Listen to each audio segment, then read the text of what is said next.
ever find yourself in an interpersonal conflict at work? Somebody on your team who just rubs you the wrong way, drives you a bit crazy, or maybe they're totally disrespectful of you?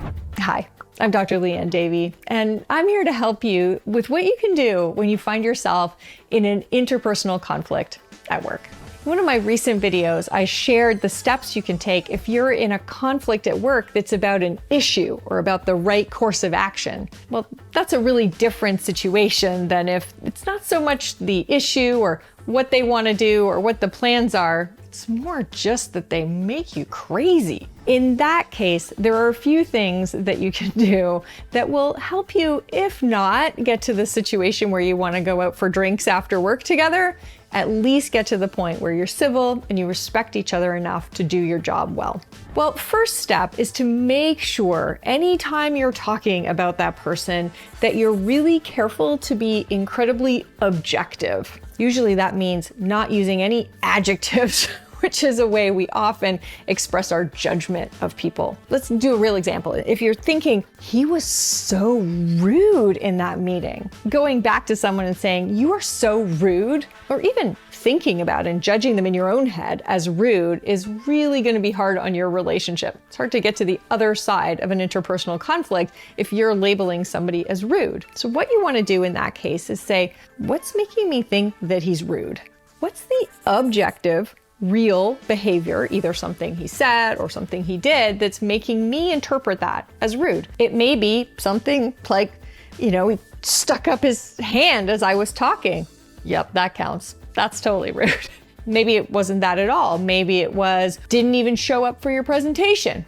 Well, fine, you came to everybody else's presentations, but not mine.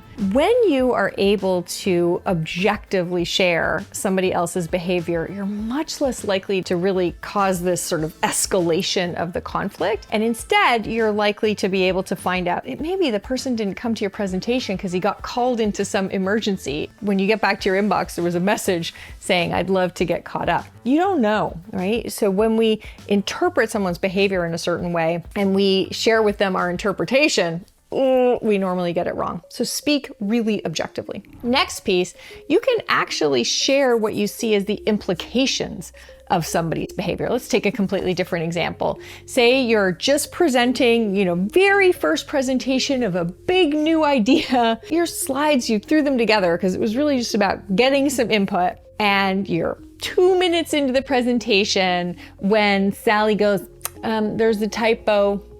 That's not actually how that's spelled. Ugh.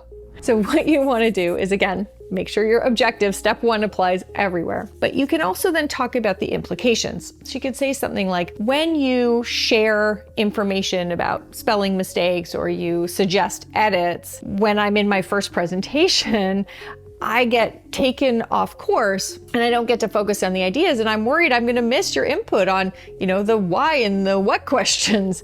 That's where I really need your input at this stage. So you can talk about when you behave in X way, like calling out a spelling mistake in our very first brainstorming session.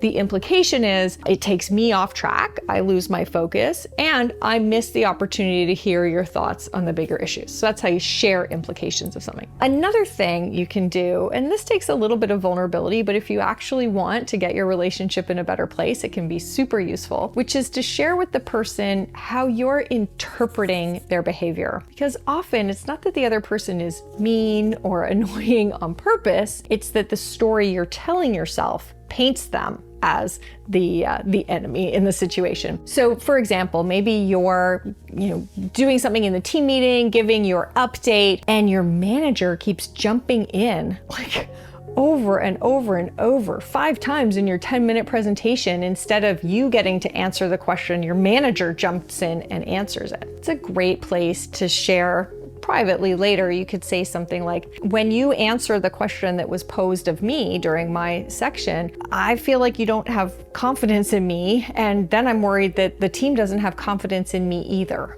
And it might be that your manager's reaction is like, oh, that's totally not what I meant. I did your job for so long. I'm just so used to jumping in. Then you might even pose another question, which is great when you're trying to repair a relationship, saying, how could you signal to the team that you have confidence in me? Finally, If you're in a situation where you've tried all those things, you've given the person feedback directly, you've talked about, what you see and what the implications are and how that's affecting you, and it's just really not making a dent in the problem, that's a situation where you might want to go and get some advice from somebody else. So you might want to say something like, the boss, Stu, he keeps answering all the questions that are posed of me in our team meetings. I'm worried that when he answers questions people have asked of me, that signals that he doesn't have confidence in me. You know Stu better than I do.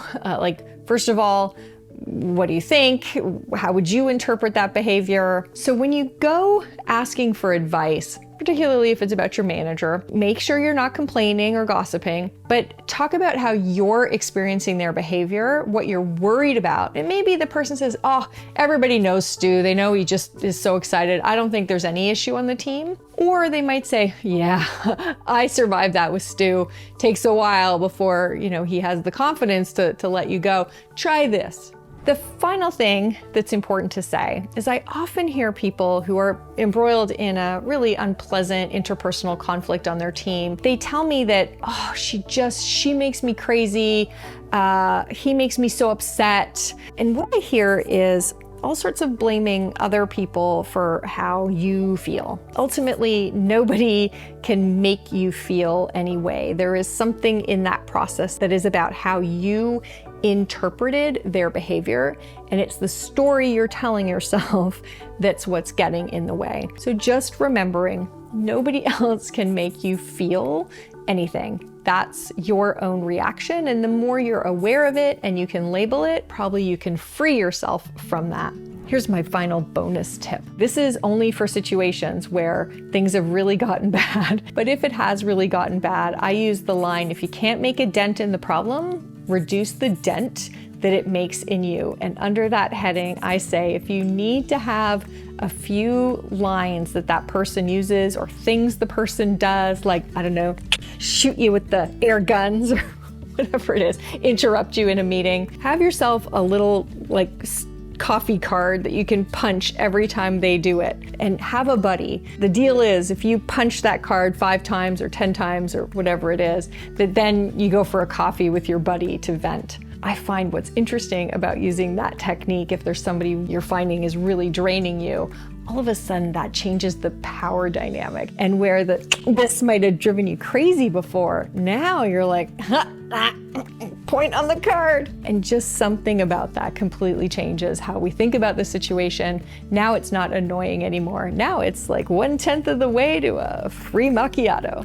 Don't use that unless you're really in a rough situation that you can't get out of, but it really can be helpful. All right, that's it for me. I'm Dr. Leanne Davey, here to help you get the team that you deserve. Thanks so much for tuning in, and check out my other videos for how-tos on dealing with some of the situations that come up when we're trying to make teamwork work.